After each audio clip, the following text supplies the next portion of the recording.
Okay.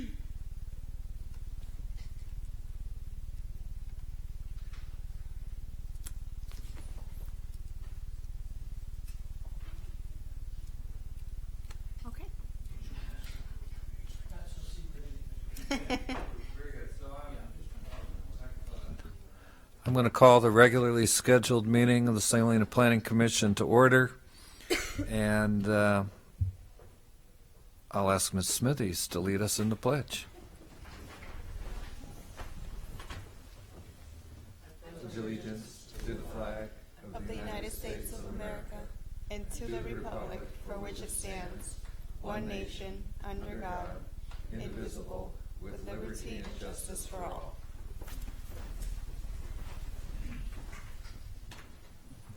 And for the record, would you please call the roll, Ms. Camaro? Commissioner Monette? Here. Commissioner Hale? Here. Commissioner Anderson? Here. Vice Chair Pont? Here. And Chair Hardy. Here.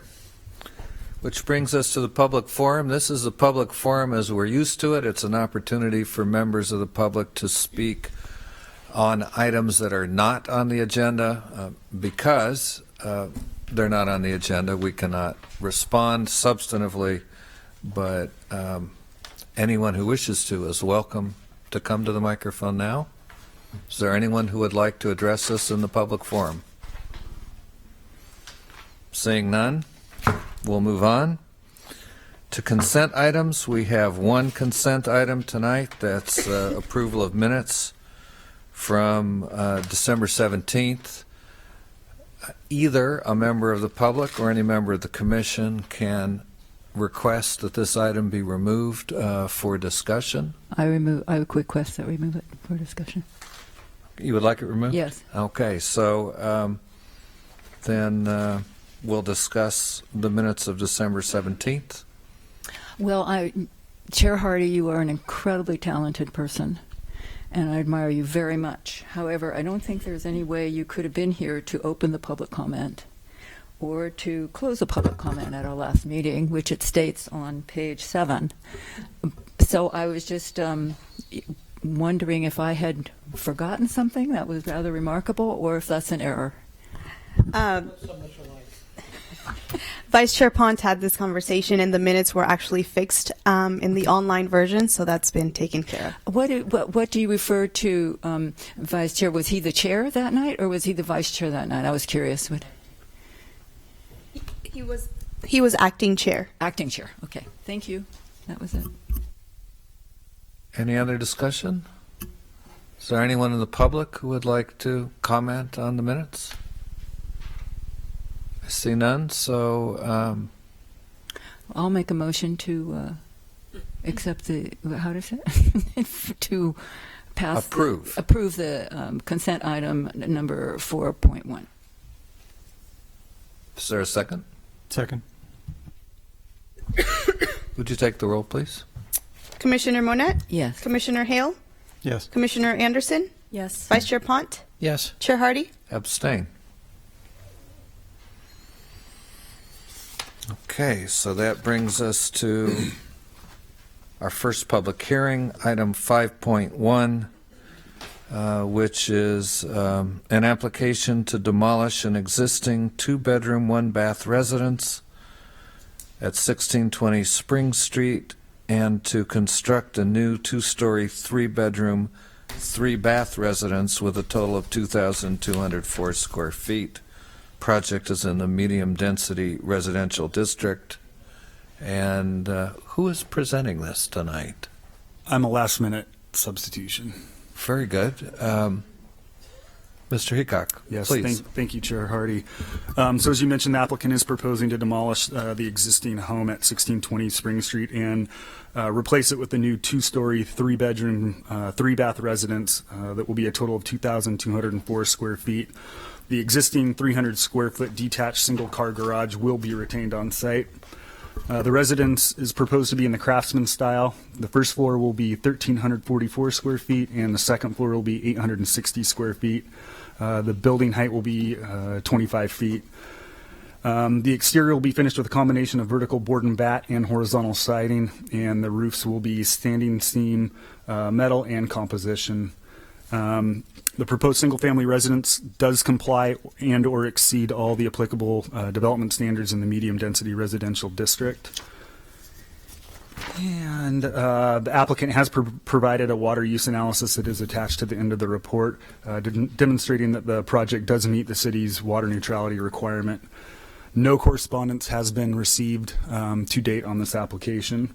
And for these reasons, staff is recommending that the Planning Commission find that the project is exempt from the requirements of CEQA pursuant to Section 15301 and 15303, and accept the required findings and approve the requested demolition permit and design review for the new single-family home at 1620 Spring Street. I believe the applicant is here and staff is available should you have any questions. Are there any commissioners with questions for staff? Seeing none, I'll invite the applicant or the applicant's representative to speak.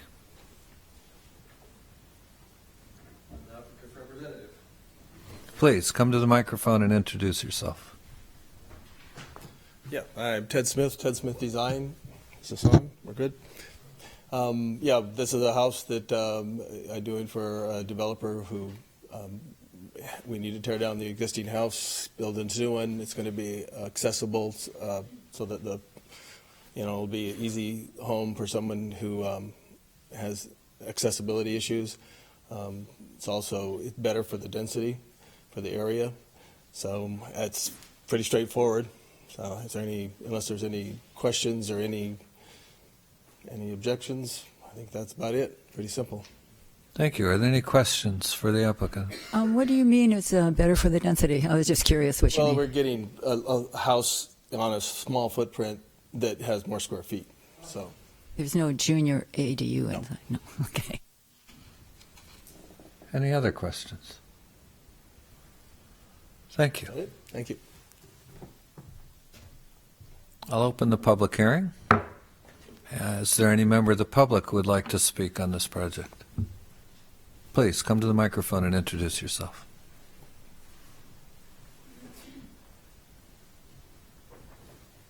Yes, good evening. My name is Ted Schewel. I live at 1213 Stockton Street. The applicant's home has a fence that's shared with our home. I didn't see anything in the demolition, and perhaps this is not the appropriate time to ask what they intend to do about the fence. I believe it's on their property, and it's pretty dilapidated. I put a call into Mr. Smith's office to a woman who had signed the application. Actually, I sent her an email, but I never heard anything back about this issue, so I would just like to ask that question.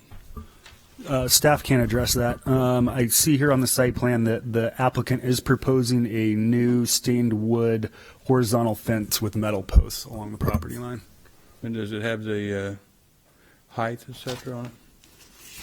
There's quite a step down to their backyard from our backyard. No, there's no fence detail, but we will. It'll be at least 6 feet. They can go up to 7 with a building permit. They may need to go further than that to make a fence. There's a real, I think they changed the topography of our lot to make the water run the other way, and it got raised a lot when our home was built a few years ago. So I met the neighbor by them tearing a couple of boards off the fence, the prior neighbor, and asking me to come in. So I'm a little concerned about that. That's the reason I'm here. So thank you. You're welcome. Is there anyone else who would like to address this project? Seeing none, I'll close the public hearing and bring it back to the commission for discussion.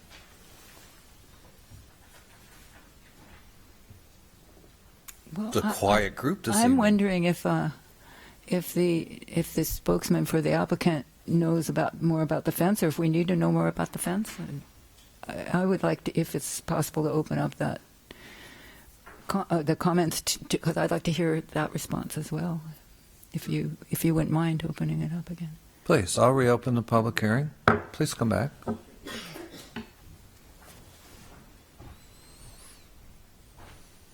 believe you talked to Amy Hudson. It was at the email. I sent an email to Lisa. Okay, so yeah, she did forward that to Amy Hudson, who's the representative for Next Generation. Please I'm speak sorry. to the microphone not so hear? that it goes on record. Okay. Thank you. So yeah, I called the development company and said, "What do you want to do about the fence?" And they said, "We'll put in a new fence for sure. We'll have it all the way around the property." So, and I don't know if evidently that didn't get back to you, but they'll send that to you in an email or respond officially. So. Thank you. Okay, thank you, yeah. I'll close the public hearing. Are there any other comments from the commission on the project? A very minor quibble, if you would please. They do have photographs of the surrounding neighborhood. It'd be nice if they were labeled, you know, view from, so we could tell what we're looking at. Yeah, we can tell what we're looking at because we're residents and it's a small town, but nonetheless, for the record, I would appreciate in the future if it's, you know, had a bit more clarity to the record. Thank you. And I wanted to say that it's a lot more house than what was there, but you know, given the direction that we seem to be going about housing, it's within the objective metrics of our town, so of our ordinances. So I don't object from that perspective. And there were no neighbors who seemed to be upset about it. So it looks like a great house, and I don't. So long as the fence issue is addressed adequately, I don't have a problem with this project.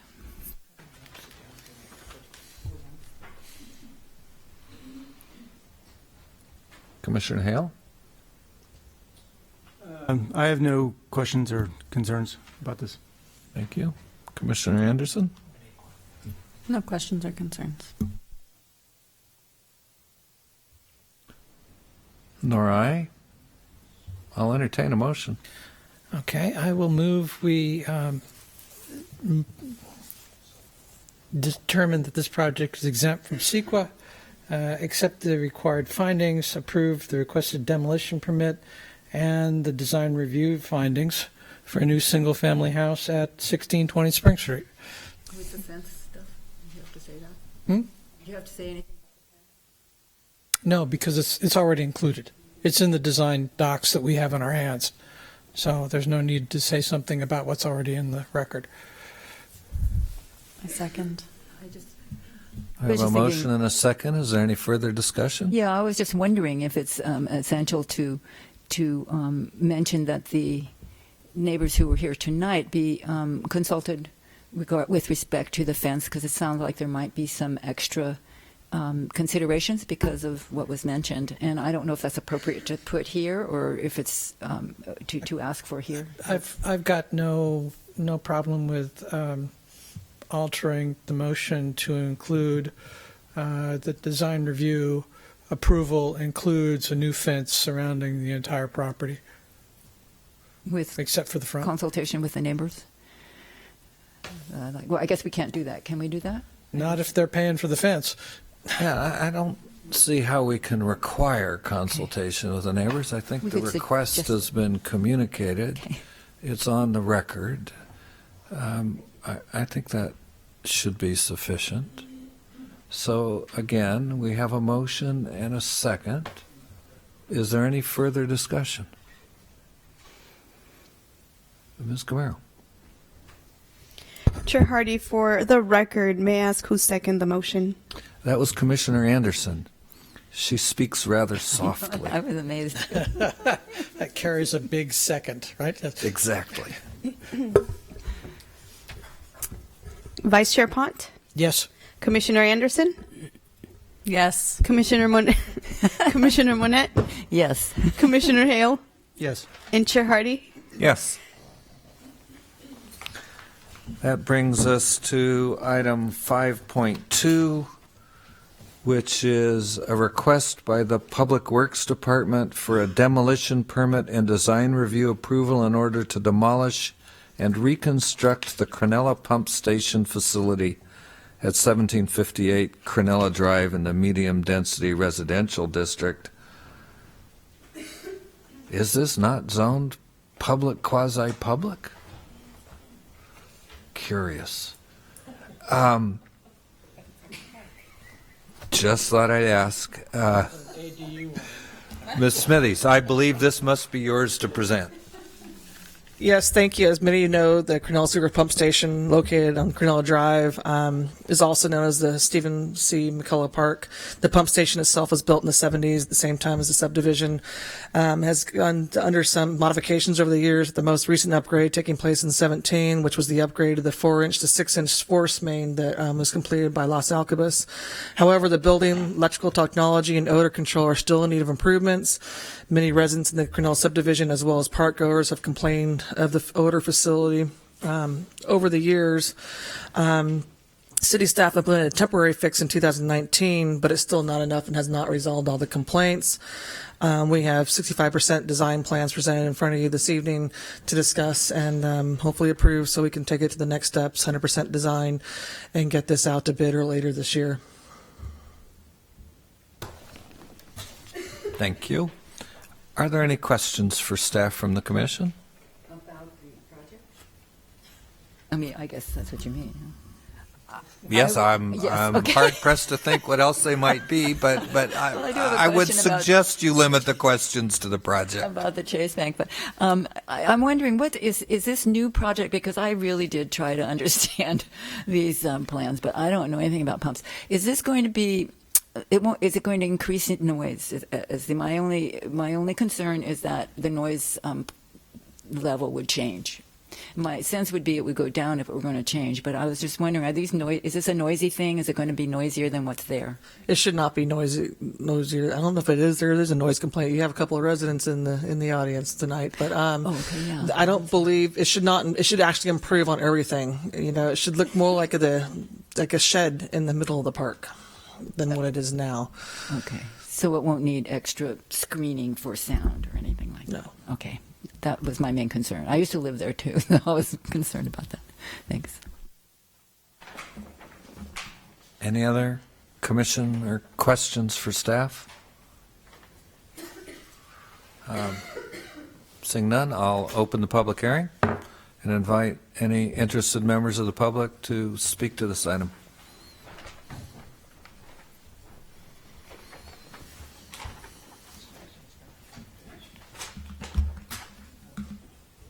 Mike Griffin, Park Street. I've been resident there since 1991 and basically have been dealing with this smell and this pump station issue since then. The bottom line, I wouldn't have bought the house if I knew it was going to turn into this. And how it's turned into this is just continuing adding into it more residents from Pratt. The Las Alcobas deal really didn't do nothing. They didn't increase the size of the pump, or the line coming from Las Alcobas to the pump station. It's from the pump station going out, and it goes down to Railroad Avenue now versus being pumped back up to Main Street. So I don't know what that really did, but I don't think it did any because the smell never went away. There's numerous houses on Pratt Avenue that have been allowed to be hooked into this system. This system was designed for the subdivision only back in the mid-'60s. You have the CIA, which previously was a rest home at that time with about 25 beds. Now there's a couple hundred students down there. That's hooked into it. A couple of 2 or 3 residents on Pratt Avenue have been hooked into it, going through other people's property through another line. And now there's a flag lot right behind me that's trying to build, and he's going to be required to hook into the city at the intersection of Pratt and Park Street. Well, he can get out to the street, but there's no city sewer there. So what's he going to have to do? He's going to have to pay to put in a piece of city sewer just to accommodate so he could build his home. This plan that you've got before you has somewhat of around 20 other residents that are trying to sell this thing on from Main Street. From Main Street, from Crinella to Pratt Avenue, on the eastern side of Main Street is all septic system.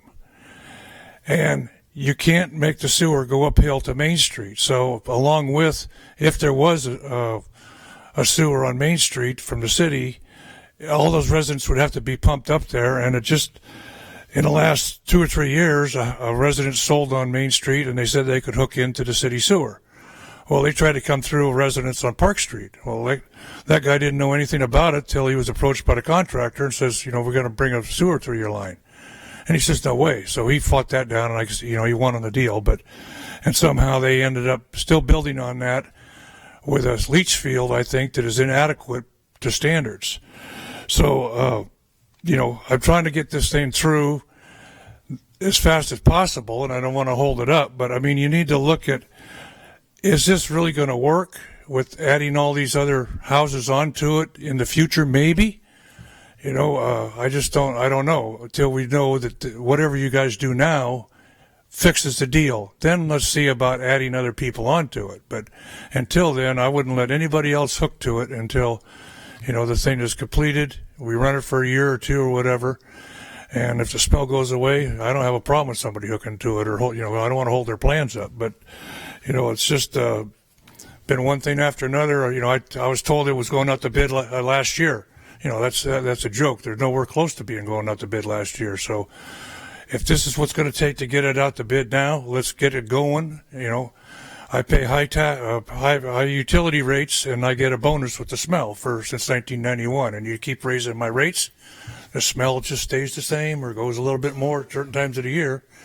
But they got to move a little bit faster on this. I don't know why it has to come to the planning department to get this thing out, but I guess that's the steps you got to take. So if you could just, speed things up, I'd be appreciative. Thank you. Thank you, Mr. Griffin.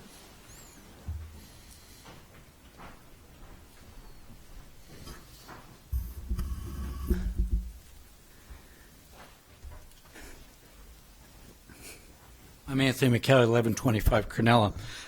There was a company that was hired. I think their name is Redco. It's August 8, 2018. Redco is currently under contract with the City of St. Helena as part of an effort to design an upgrade to the existing Crinella sanitary sewer. And in that it says, please note the Crinella Pump Station is on schedule to be delivered to the city in November of 2018. Well ahead of the original schedule. If financing for the construction upgrade is secured, we could start the activities in May of 2019, over a year ago. I don't know why the delay, and maybe Erica can tell us why this delay has happened. In that report, which Mike is talking about, there's 20 parcels on Main Street on the east side, and it is this drawing. I don't know if you can pull it up, but they're all the parcels on the east side. Every one of them, to get to this Crinella Pump Station, because they're identified to go into the station in this report, have to go through a neighbor's property. They have to go through some property on Park Street to get to Crinella, into the station. Our Public Works Director has told me and other members that will not be allowed anymore in St. Helena. So I don't know why you're identifying these parcels when you're not even going to let them get hooked up. And she could tell you her reasons why she doesn't want a sewer going through somebody else's property before it gets to the main line. But that's going on all over town. I mean, it's been the policy, but I'm just wondering why you've got these identified. To the drawings, it's 8 of 27. Zena, you find that one? 8 of 27. Oh, my time's lapsing. 8 of 27? It looks like it. If you see those steps coming out of the back of the building, I want to know why those are flagstone steps. You got to pour concrete, and then you put flagstone over, and that's another $1,000. It's like the green building, the bathroom they designed downtown, $500,000 that we never built. Because in the report it says that building going over the hole that's in the ground is going to be a green building. I'm just concerned about these costs running up for no unknown reason. But putting flagstone on the steps that face the railroad track, I'm wondering how that got in there. I just don't understand that. Also in that drawing, of just down from it where the gravel is kind of going out, it says that's a generator pad, but it's outside the fence. But yet inside the building piece there, it says that's a generator pad. So I'm curious, where is the generator going to sit if you got a pad outside and then you have a pad inside? It's kind of confusing. You want me to point to that to show you what it says? On item 1C4, it says generator pad. In the big circle, it says generator parking. So I'm curious why we have a pad outside the fence and one inside. Next one is 5 of 27, Xenia.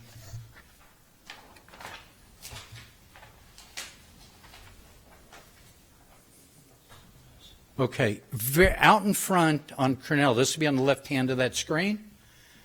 You're going to build a building out in the street. Can somebody explain to me? I know that's where the bypass is. It's that triangular shaped building out in the front. And it says there that that is the bypass security fencing, and that's the bypass for, I'm assuming, when you're going to work on this unit, because you're going to tear out all the pad that's there where the existing is, and they've moved the generator up in the corner there, about in the middle. It sits on an angle. It says relocate generator. So if you're going to do the bypass, do away with that station, is that generator going to run 24 hours a day for that resident that lives next door? And you've encroached on the park also in all that shaded area, which I don't understand why you're doing that. And then one other last thing, this is just something because us neighbors know what's happening. In this Renco report, it says there's never been a sewage spill at that Crinella Pump Station. When Mr. McGee, is that his name? Bob McGee lived there. I personally was down there when sewage was running into his house and into his garage, and the city was there sweeping it all up and cleaning it up. I'm wondering why there was never a report to that to the city. 2 years ago, it was coming out of the street down there, the sewage, because the station was full. Yeah. So these things happen in town. Why doesn't anybody report it in the Public Works Department? Is they don't want anybody to know that an accident happened? I mean, I would think you as a planning commission would want to know what's going on at that pump station, that it's overfilled, filled the house next door. Thank you. Thank you, Mr. McKelly. My name is Ken Larson, and I am the neighbor that lives next door. We have had sewage that has run down the street, and the only reason that I came tonight was mainly because I wanted to get clarification.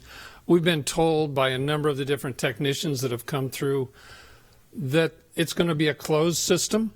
Yeah, okay. So there should not be any smell from that point on. I mean, that's what we understood. Well, Typically, I wouldn't answer until we close public comment. Yeah. Okay. All right. Well, there've been just so you understand, there've been a lot of questions presented for Ms. Smithies to address. So I think it will work best if you finish your comments and then she speaks, and if you all need, any of you need an opportunity to come back for clarification, that will be fine. Yeah. I like an orderly meeting. Sure. I like for people to come to the microphone and wait to be invited to speak, but I don't have any problem keeping the conversation going. Certainly. We are concerned about if the generator is moved over closer to our house. The way it sits right now, during the power shortage, the generator was running. Okay, we know that it has to run or the system isn't going to work. So we're okay with that. But we really don't want to move any closer to our house if we can help it. It's not very far away now. It's a small lot. So we have, all the same concerns that everybody else, the smell, the overpopulation. We've had some pretty good spills out in the road. Mainly happened during the flooding time. So that's maybe not unusual, but should it really happen? Well, probably not. So That's all I have to say. Thank you. Thank you. You got a good list going there? Okay. Well, now's your chance. All right. So tonight's discussed about the design of the facility, not less of the operations. But as far as addressing those concerns, the city council requested a white paper done by the consultant a year and a half ago, and we're having an annexation on Pratt Avenue for 1045 Andrade's house, and at the time, council said there was already 3 homes identified to tie in that had already had approved planning commissions. One was the new one that's 1057 Pratt. They've been waitlisted for like 4 years until Los Alcabas could get designed, and then the prior property owner was waiting to sell. Then they had new property owners come on board. That just finally got annexed. But the white paper included those 3 homes, including the one on the corner of Main and Pratt. And then it identified additional homes that in the future that currently do not have sewer hookups. They only have septic systems and failing. The reason why for this started prior to my coming here is that a 5-foot easement through someone's side yard is not appropriate. It's going to take a larger piece of equipment to get in there and access that easement in the future when you have to go and repair it or maintain it. And we already have issues on other streets in our subdivisions where we have a sewer main going through the backyards, and people have planted trees because people sell homes. They forget there's actually a sewer line going back there. So the premise of putting a sewer line down someone's side yard is not good practice, industry practice, especially a 5-foot easement.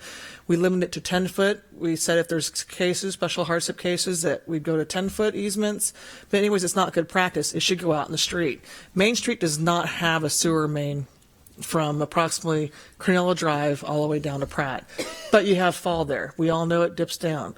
So it's possible, we're going to identify that in our integrated utility master's plan, that a sewer main should go out in the front of the street there. If someone has to come in now, one of the houses that came in that we gave them the tentative will, a conditional will serve letter to connect to the sewer if their septic should fail again on their home on Main Street, but they would be required to tie in and put in all the infrastructure in Main Street until at some point the city can afford to do so. Well, I'm going to interrupt you here just to share something. I'm sure I was going through my various gleanings from infrastructure research for some other reason, but just yesterday I came across a photocopy I made in 2018 of a page of city council minutes from 1947 in which a Main Street property owner asked the city to do something to get what they called then Upper Main Street connected. I happened, because I was going through a lot of documents yesterday, to spot another section of city council minutes from the mid or late 1960s where I think it was actually a representative from the church at Elmhurst who was speaking to the council about the lack of a sewer main there. So while I recognize that the engineering, location, cost impediments are part of why 75 years after this property owner came in the older of these 2 minutes, I gotta say, it seems to me collectively, I'm not speaking about you or your department today, but the can's been kicked down the road way too long. So I am concerned to understand what we're doing to come up with a solution for those Main Street properties, and I'm not expecting that you've got a complete answer tonight, but it's up on my radar screen. With that said, so So there's the Main Street issue. As far as the Crinella Pump Station and the white paper, I can't remember if we actually acknowledged it in there, but we discussed it. The capacity of the Crinella Pump Station is there. There's plenty of capacity there. The reason for no spills at the pump station and the actual wet well, we haven't had spills in the wet well. The spills have been out in the collection system, whether there's been a blockage, whatever. The spills have happened in the street. Those are reported. We have get fines on those if they reach the city water system, but those are reported. The state knows about those. But the spill itself, when it says that in the report, there hasn't been a spill in the wet well at the station itself, even though it's an open pit. As for speeding this process up, there was delays because the biggest project the city has right now is the wastewater treatment plant upgrades. So, and while we're here to discuss about design, that's the reason why we waited. We need to figure out how much is the wastewater treatment plant going to cost, because this project's looking to be about $750,000 to $1 million itself. So that financial plan finally came to council a week ago to discuss, and council gave the green light that that's the way we're going, and they still want the Crinella Pump Station to move forward. So here we are at this meeting. We're moving this process, but there was a reason why it got delays, because we had a much bigger project that we have a cease and desist order. There's no cease and desist order at the Crinella Pump Station, though it needs to be completed. Let's not give anyone any ideas, please. As far You didn't hear that. As far as the flagstone steps, thank you for catching that. This has gone through all the operators for review, as well as myself, and it should be concrete. I don't know. I'm going to be asking that question tomorrow with the comments taken from tonight, going, why is there flagstone specified on this? Everything else is concrete. So thank you for pointing that out. And the bypass plan, my operators don't like the bypass plan on the street, so we got to come up with a compromise with the consultant. These are 65% plans. They're not set in stone yet, but for all intents and purposes, for what you're reviewing tonight, that's what it's going to look like. But we need to figure out the operation during the bypass, temporary bypass, where that generator is going to go. Is that operating only when the power is out, or is that going to be during the whole bypass pumping of the project? But those are concerns that we'll take back to everyone. And I think that's, Errol, the questions that you had. Pardon me, Mr. There Pratt? was a question on the placement of the generator. Correct. We got to address that, see where it can be moved. Or is that just a location for emergencies only? Okay. But still, I don't like it so close up to a residence. If it can be moved out closer to the middle of the property, well, that's something I'll have to address with the Could that have been part of the temporary work that's being done? That's temporary only. Oh, it's shown being relocated on your temporary plan. Temporary bypass plan shows the generator relocated. That's temporary. Yeah, okay. So I have a process question for you then, Ms. Smitty's. Okay. If I'm understanding this correctly, we have the project before us, the Planning Commission tonight, for approval of demolition permit and design review, but all of the design parameters are not fully worked out, and it sounds like at least some of the pieces in motion, if you will, relate to concerns we've heard from members of the public tonight. Ordinarily, and of course, I mean, in the time I've been on the commission, it's the first time we've had a municipal project in front of us for design review, but ordinarily, design review is the last we see of it, you know. So it's not clear to me when there would be another public forum of any kind in which questions about final placement of generator, hours of operation, and these other things that certainly affect the most immediate neighbor who's here, but possibly others as well. When are they going to find out? But more importantly, when are they going to get this information when it isn't already sort of beyond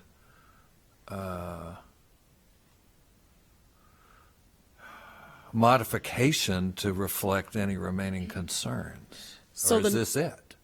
That's not it. We Okay. still have to go to city council for authorization to advertise for bids. It sounds like maybe we should have a follow-up community meeting For those who are concerned, please come in, take a look at the plans and the operations and any other concerns. They're discussing about the operational hours of the bypass plan, but it was typically going to be the 8 to 5 construction window, but that's all kind of information we could feel out in an informational meeting. That's only going to cause delay a little bit of the project, but at this point, we haven't finalized the plans, but the specifications would also make it clearer when the operational hours of the works going on and taking place. And but this will all go to City Council for authorization to advertise, approve the final plans and specifications, and authorize advertisement of bids. Right. So in effect, at contracting, when you're ready to ask for bids, then the council looks at the package and either approves it or not. Correct. Well, Planning Commission doesn't give direction to Public Works, and I don't presume to do that. But I do think some additional opportunity for public input when you have more clarity would be useful. Mr. McKelly, are you interested in speaking? Yes. Then I'll reopen the public hearing.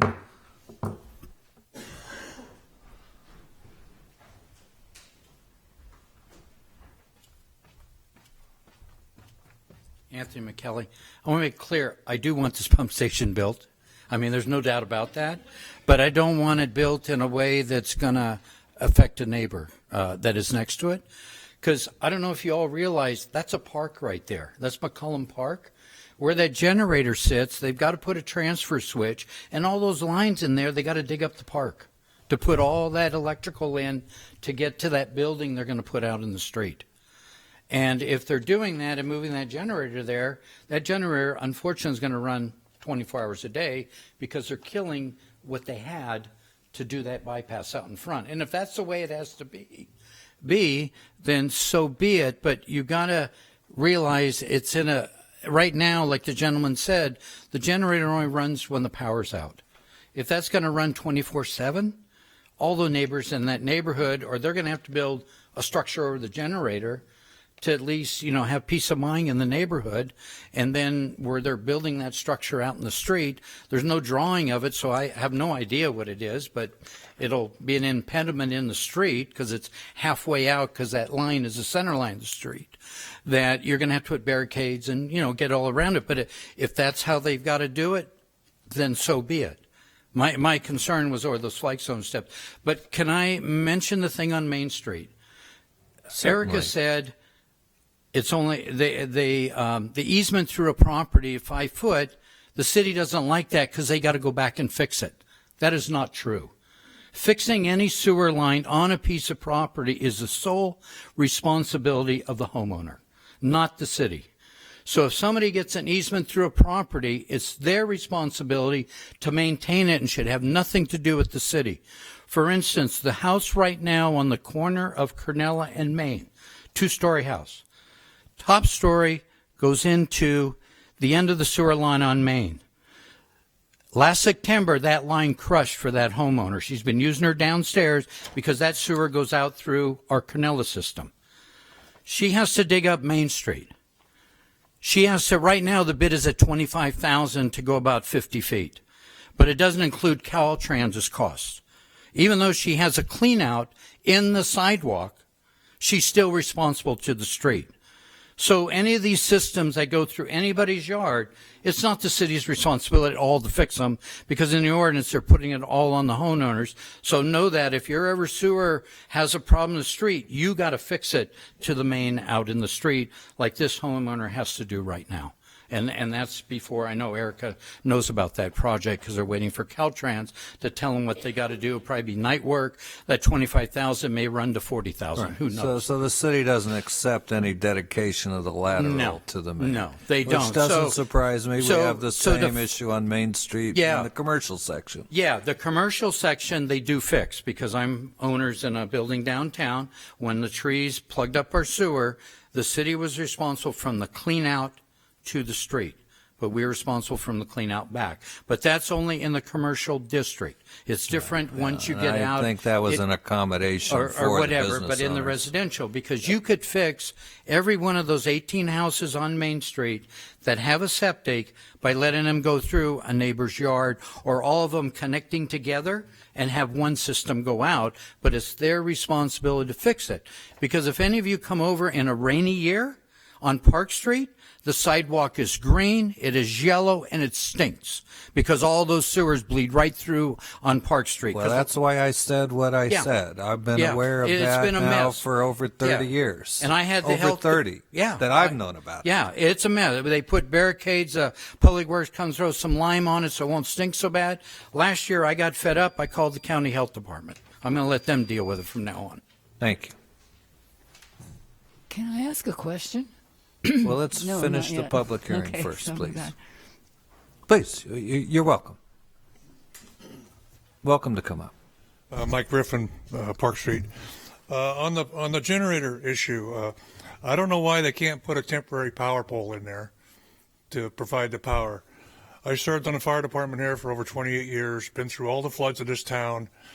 There wasn't a generator at that pump station down there, that sewer pump station. I don't think, 2 or 3 years ago, they finally brought one in there, but we never had a problem there. The problem occurred when they started tapping more people into this. That's why they've moved this generator into that place. During the power shutoffs for the fires and stuff, yes, it did run, but, nothing we can do about that. My generator ran at my house. But I think if we put a temporary pole in there, this gentleman's not going to, next door, going to have to sit there and listen to a generator run 24/7. It's just the price of a pole, which is not cheap to have a temporary pole put in by PG&E. But, hey, it's an issue that could be dealt with easy. As far as going to the planning, whenever this starts at the planning level, when a house comes before you for remodel, whatever the case may be, and I'm all for getting them off of septic systems, but you need to look and see if there is a city sewer there for them to hook up to. All them ones on Main Street are not, and then you're tapping things onto these people. If you look at it before you adopt the plan, and their plans are okay to go. Most of those Main Street lots were developed before the city had a waste treatment system. Well, I'm talking about Pratt Avenue, the 3 issues there on Pratt Avenue. Pratt's different. One guy bought an easement through over to Crinella there by paving 2 blacktop strips so that house, that resident of that house in Crinella could park his motorhome on. That's what the guy was happy about. He got it didn't cost him nothing to bring the line into Crinella, but it went to that station. And now he just built a second house on that property, and those are just short-term rental houses. Mm-hmm. And the one behind me, you held up that developer for an issue you say Las Acobas. What Las Acobas did had nothing to do with her project. She had to get to the sewer somehow, but there's no sewer on Pratt Avenue, and Erica won't let him go through a property. She was willing to tunnel underneath the person's house and come out in Crinella. So that's what I'm saying. If there's no sewer line there, look at that before you approve these plans. Thank you. You're welcome, and thanks for coming. Far too often we don't get enough public comment. So I'm going to close the public hearing. I believe Commissioner Manette has a question. Well, I was why would anyone ever agree to an easement of this kind of easement through their property if they would then be liable for the upkeep? That just it sounds like the system typically one would write the easement agreement so that the property owner who benefited from the easement bore all the risk and liability, including the cost.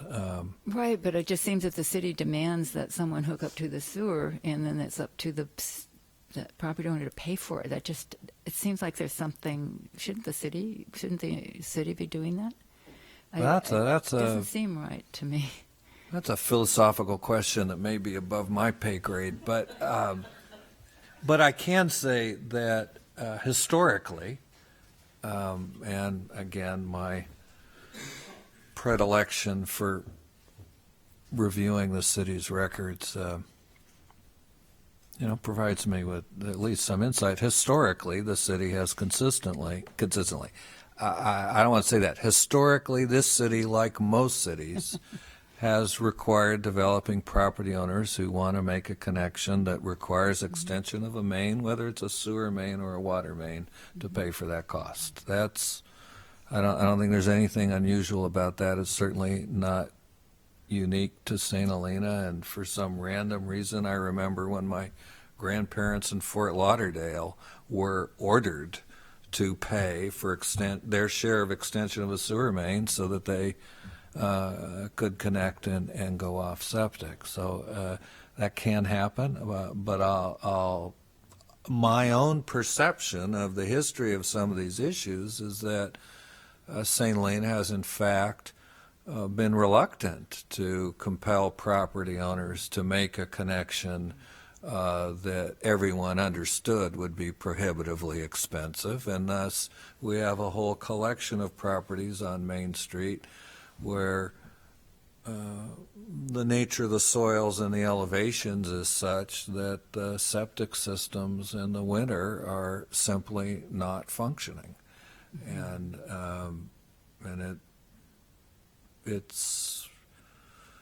no leach field functions when the ground is saturated to the surface. Period. End of sentence. And you've got exactly that situation in real wet periods behind many, maybe even all of those homes on Main Street. So, Right. so this is, this is the tension there.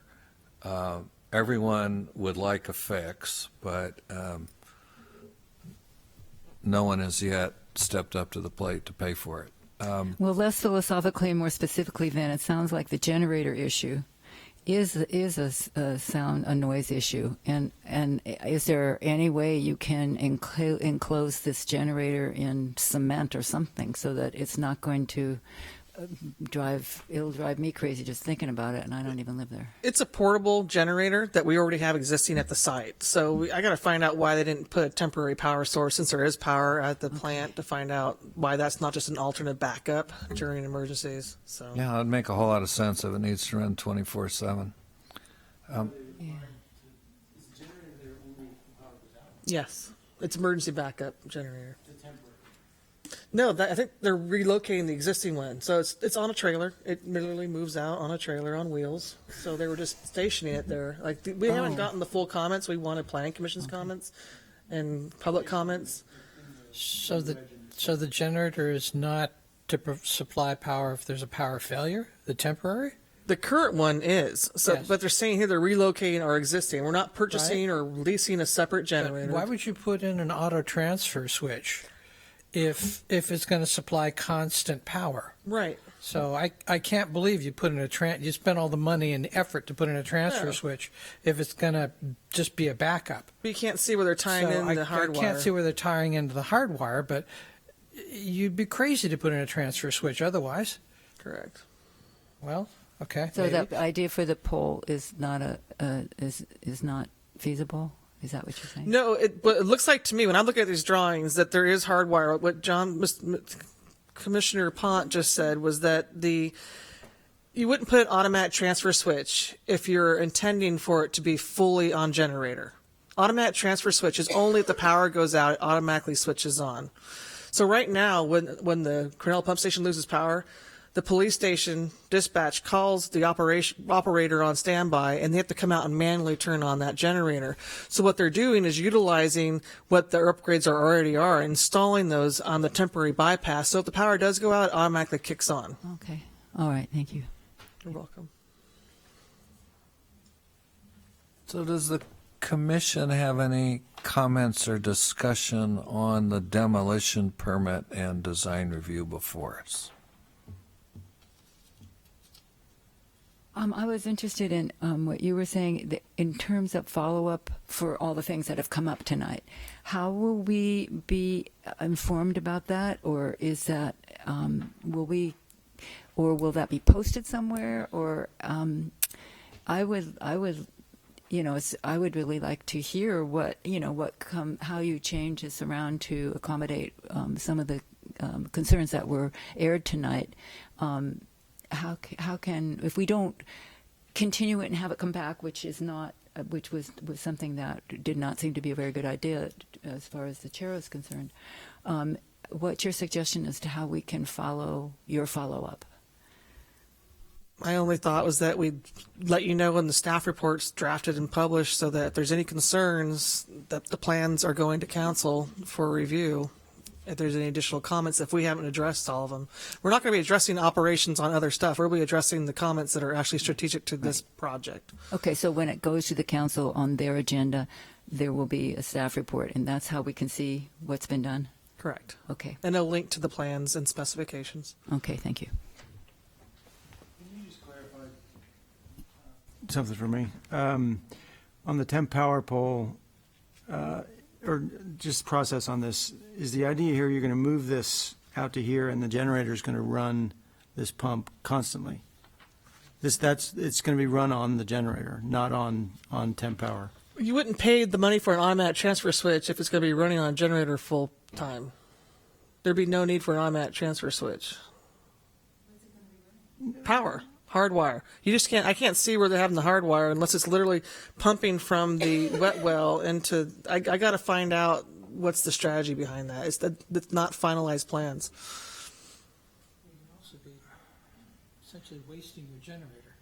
All those hours. You wouldn't keep it running constantly. It does not make sense when you already have power out there. Right, 'cause the only so I think point we're of that arguing about generator- something that's a moot point on this project. Well, hopefully we're not arguing at all. Hopefully at this part we're asking questions and either they're answerable or they're not. Okay, and it's not a structure. It's a temporary fence around for their bypass. They're pumping through the manhole. It's not a structure. And they're hugging the parking. Just stall. back to my It's a question, wide though, street. just if you can clarify that, I understand why you probably need a backup generator because it fails once when in this process, it's going to be an issue, but otherwise this would be run on temp power. That's what it looks like, yes. Okay. And I'll be confirming that. So I'm going to acknowledge and accept a request for one more visit to the podium. The public hearing's been reopened. I think in a different setting, this is what's known as last call. No, I just want to, it says right here, and maybe the print is too small. Yes. But it says construction service drop right there. So they are putting a pole right there. And the thank you. generator is the backup power. Okay. Yes. If that goes off. So they do have it's right above the bypass control. Yeah, fine print. I know. That's why I got out and looked at it. But they are putting a drop there. So hopefully the generator won't have to run. But I really don't understand why they're putting it across the park, driving it across the park, when they could put it anywhere to tie in. But it's whatever you do, you do. But they are doing a drop, so at least it won't run all the time. Only Thank you. when there's no power. That's very helpful. Construction access? Yeah, you just got to Construction run a access cable when you from do the this work. generator. 300 feet. That's exactly right. No, I Yeah. mean, it's Yeah. there And because hopefully you it never can't run. put You it could park here it on the and street rebuild even. this. Thank you. Right. Public hearing is closed. Let's try, if we can, I'm not terribly good at this, to keep this to one voice at a time. That's a pot calling the kettle black, but there you have it. I get to do that because I'm chair. So I'm looking for a little direction in the discussion, in the direction of a motion, but I'm not sure if all of the commission's concerns or questions have been articulated. So I'm just going to go around the table here. Commissioner Hale, anything else you would like to add? Any other questions that you have for staff? I don't have any questions. I guess, I kind of feel like I'm at the huddle where I'm just kind of patting it along, to get the thing to the next thing. So, I understand these concerns of the neighbors. Let's just get it done, and bring it back to the final stage where you could actually fully weigh in on what it is, because we're weighing in on whatever percent complete plan.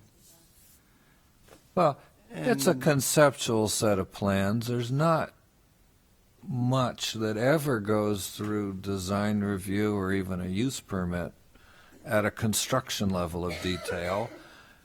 In this case, because of the nature of the project, the neighbors have concerns, some of which we've been able to address, that really do relate appropriately to how this thing operates, which means it matters exactly how it gets built. But I think that's just in the nature of this process. And I think part of the sticking point is the temporary construction plan. Usually when you get a design review, you only just get the structure, the demolition plan looks like. You're actually seeing a capital improvement project where we're showing you what the temporary construction process looks like. And in this context with this project, that matters. Yes. And it's important to the neighborhood. So I'm glad we have it. I'm glad we've heard the questions and that we've been able to talk about it. Commissioner Punt, do you have anything else? I do recognize that the neighbors' concerns about this project extend beyond the boundaries of this project, right? But hopefully within the project, we've now got some answers from the generator's not going to run 724. The flagstone steps were a mistake. But the nature of this project is going to be messy to build because of taking part of the street. But the only other way to do it would be put all that on the park, which I don't know if anybody would stand up and say that's a great idea, especially since you'd have to run big old lines across the park even further to make it work. So this is not a great solution, but it's close to the best solution we're going to get. And as far as what we're seeing, we're seeing 65% design. Everybody's agreed we usually don't see 65% design. We see about 25% design. So this is well in advance of what we usually see. And Public Works is saying, yes, there'll be another opportunity. If you could maybe open that up so there's more than one opportunity. As you get the plans, post them online, let these guys have a shot at them. I think that would help. But as far as what we're approving the building, period. And I don't see anything wrong with this particular building. It does the job. It looks appropriate for the site. You've done some stuff to make it look a little nicer. It's got stucco on it. The fencing is a step up. I think this is ready to rock and roll. Commissioner Anderson? The Steve McCullough Park was one of my parks when I was on Parks and Rec, and it needs a new pump station. So I'm totally okay with moving forward on this. Thank you. Commissioner Manette? Well, I think this was the best.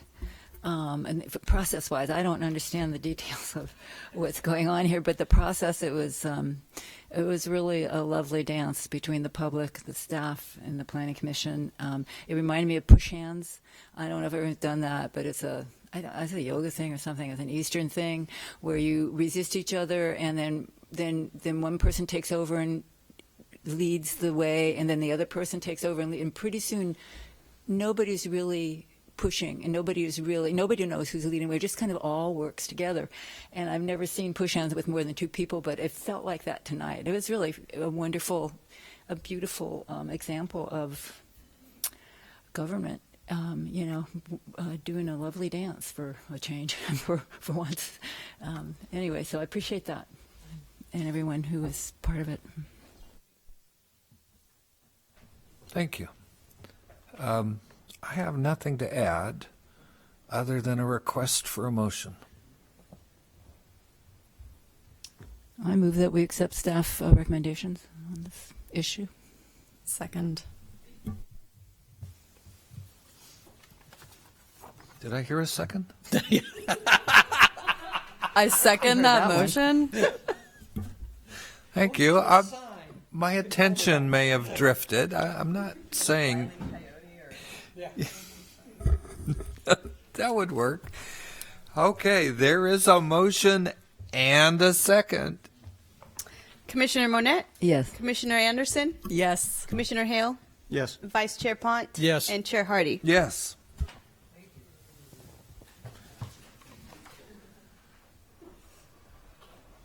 There are no scheduled matters. Are there any department reports? With pleasure. Very nice to meet all of you. My first Planning Commission meeting, actually a double header with council before. Related to the, I have two items I was just going to update you on. Related to the briefing that we had from the city attorney and Senate Bill 330, just want you to know that this week the planning department is working on getting the pre-development checklist. I know Aaron and Xenia are particularly working on that, so we will have it posted on the website no later than the end of the month. So, and we have some good examples to look at. And then the second item, which I know is of interest to all of you, is the Comprehensive Zoning Code update. So I will be taking over the management of the project. We did receive a memo from Lisa Weiss Consulting related to the public outreach strategy. So they asked for our comments on that. And so what I'm tasked with as my next milestone to do is I'll be setting up some public stakeholder meetings in February, and I'm working with Mark and Aaron on developing that list, and I know the Planning Commission in some form will be invited into that process, so so stay tuned for that. And then I have an aspiration to develop a place on the website for transparency, so the public can follow the project, and especially as we get really into the public engagement strategy. Of course, be very rich with public meetings, and so we'll be off and rolling. So it will be a busy year, and I'm really grateful to be here. And that's all. Thank you. Thank you, and welcome to the world of our Planning Commission meetings. I think you picked a good one for a first one. They're not all push-pull. That's a rare event, I think, but there you have it. And the agenda forecast is on the website. There's a link. That means this meeting is adjourned.